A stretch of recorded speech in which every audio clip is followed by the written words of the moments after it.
안녕하십니까. Y타임스 논평의 추복일입니다. 오늘은 단독 보도를 해드리겠습니다.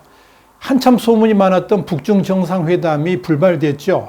이 시진핑과 김정은 간의 북중 정상회담이 열리지 않은 이유가 뭘까요? 그걸 파헤쳐 보겠습니다.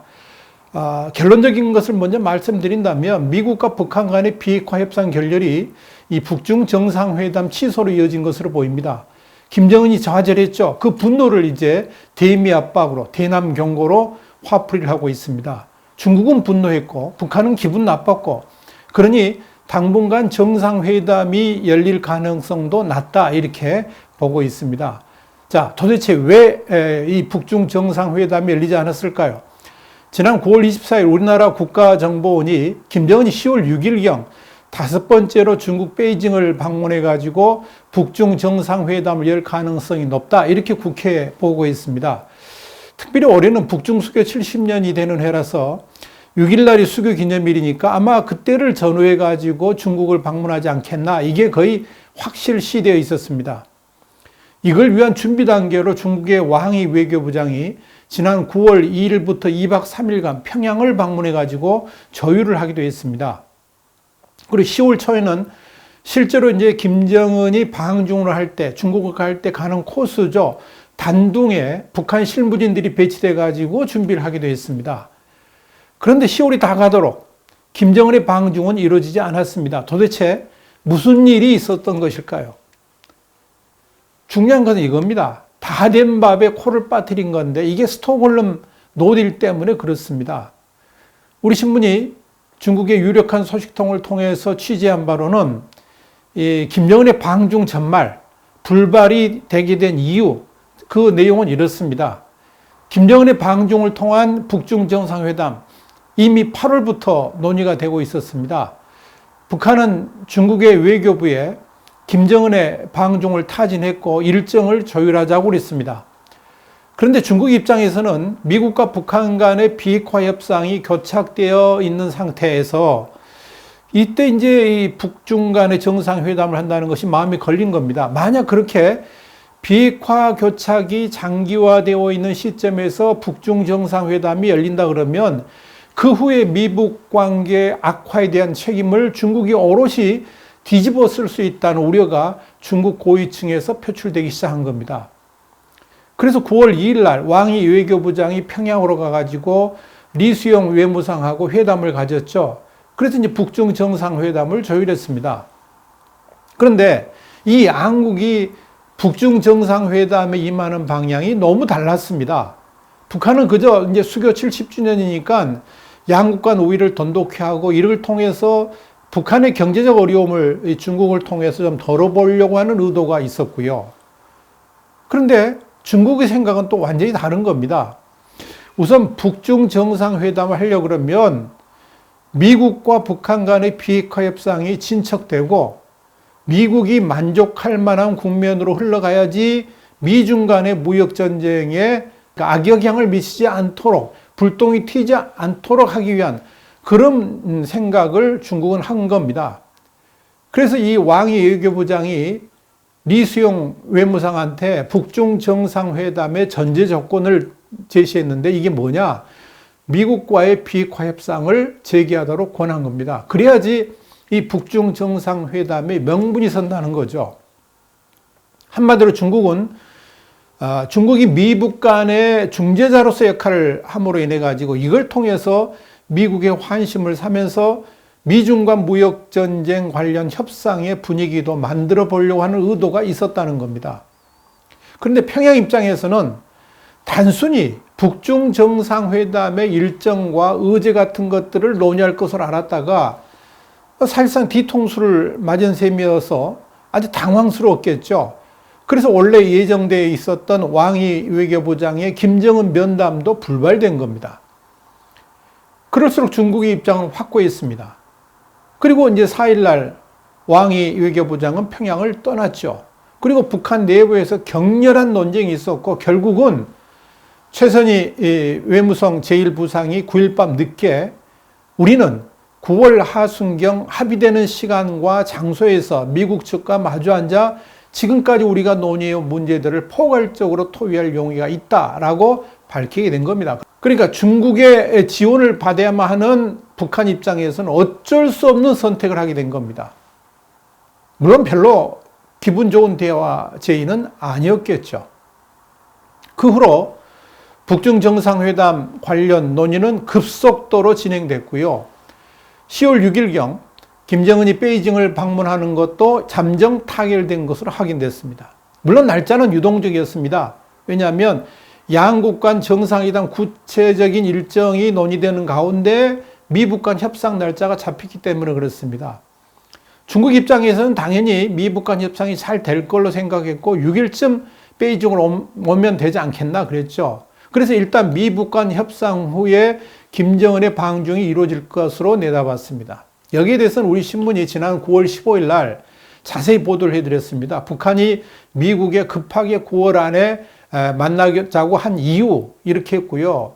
우리 와이타임스 논평 230탄에서도 똑같은 보도를 해드린 적이 있습니다.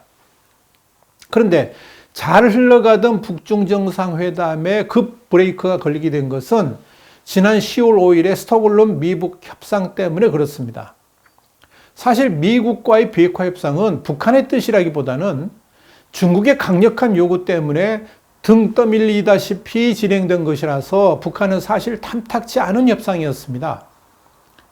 협상이라는 것은 뭔가를 양보할 카드를 가지고 하는 건데 북한은 미국에 전혀 양보할 의사가 없었습니다. 또 이건 김정은이 결정하는 것이지 실무진에서 뭔가를 협상할 그런 여유 자체가 전혀 없는 거 아닙니까? 오직 미국이 북한의 완전한 핵포기라는 소위 빅딜 카드의 포기만을 요구했을 뿐입니다.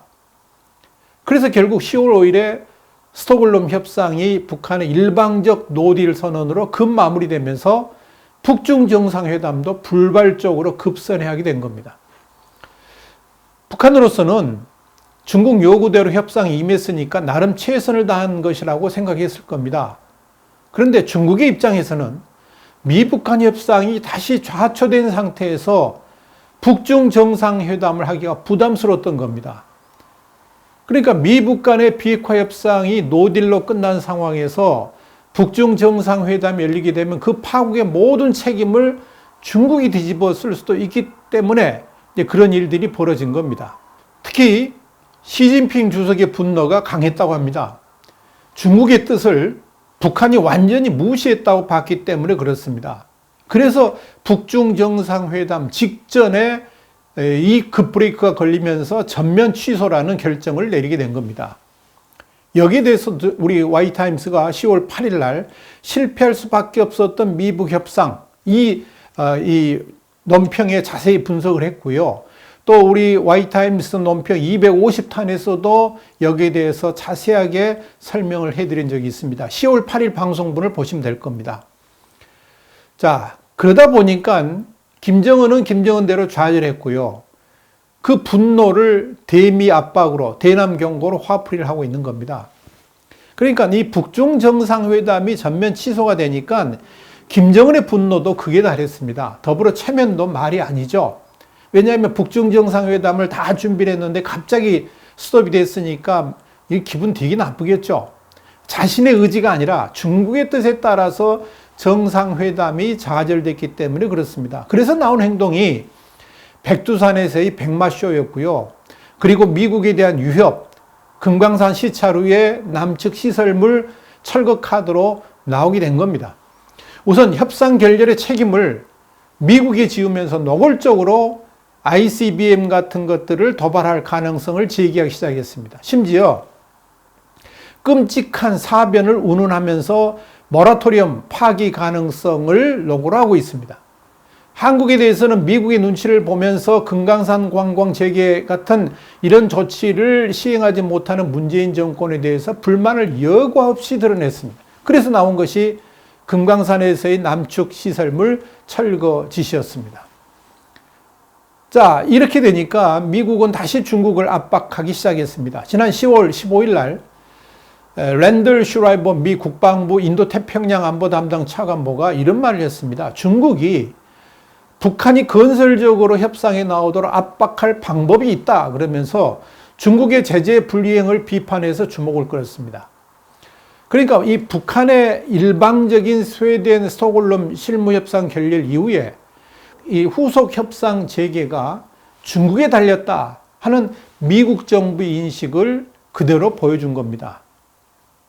이 랜들 슈라이버는 이어서 북한이 생산적으로 우리와 해결책에 도달하기를 바라는 특정 사고방식을 갖고 협상 테이블에 나오도록 하기 위해서 대북 제재를 하고 있다, 이렇게 말했습니다. 그러면서 중국을 향해서 우리가 지금 중국에서 보고 있는 것은 유감스럽게도 제재 집행에서 일정한 불이행이라, 이렇게 말하면서 특히 중국 영해에서 벌어지고 있는 선박간 환적과 관련해서 그렇다라고 비판했습니다.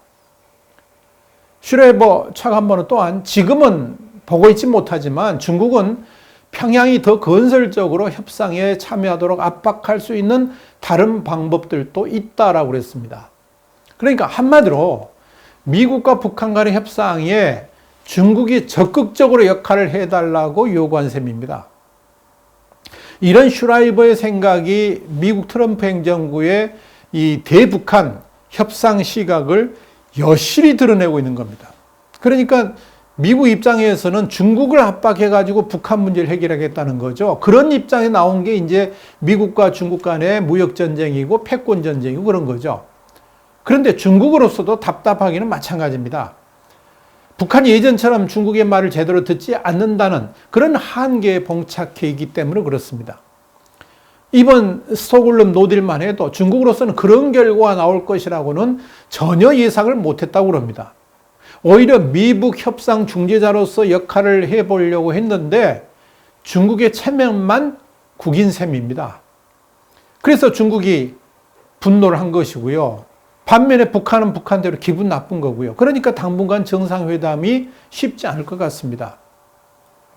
이번 미북과 스톡홀름 노딜은 중국에게는 실망감을 안겨줬고 북한에게는 중국에 대한 분노를 안겨다 줬습니다.